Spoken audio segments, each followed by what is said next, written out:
Presidenti i Ukrainës, Volodymyr Zelensky, ka ngritur alarmin për atë që e cilëson si një zhvendosje të rrezikshme të vëmendjes ndërkombëtare nga lufta në Ukrainë drejt konfliktit në Iran.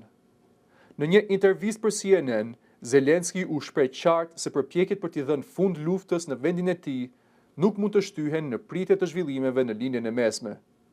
Sipas tij, një qasje e tillë përbën një rrezik të madh dhe mund të përkeqësojë më tej situatën në terren. Ai theksoi se, edhe pse bisedimet teknike mes Shteteve të Bashkuara vazhdojnë, aktualisht nuk ka perspektivë për takime të nivelit të lartë. Një nga arsyet, sipas tij, është fakti që i njëjti ekip amerikan po merret paralelisht me dy kriza të mëdha, atë në Ukrainë dhe konfliktin me Iranin.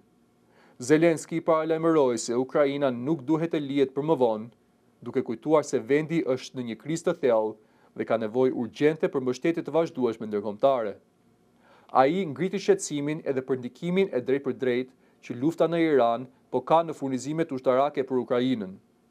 Sipas tij, mungesa e raketave antibalistike lidhet me kapacitetet e kufizuara të prodhimit në Shtetet e Bashkuara, të cilat po shpërndahen në disa fronte njëkohësisht. Në të njëjtën kohë, presidenti i Ukrainës e cilësoi si etike mbështetjen financiare nga Bashkimi Evropian. Vetëm pak orë më parë, BE-ja miratoi paraprakisht një kredi për 90 miliard eurosh për Kievin, një fond që Zelensky e quajti çështje jete dhe mbijetese. Megjithatë, ai theksoi se mungesa e fondeve vazhdon të kufizojë prodhimin e armëve.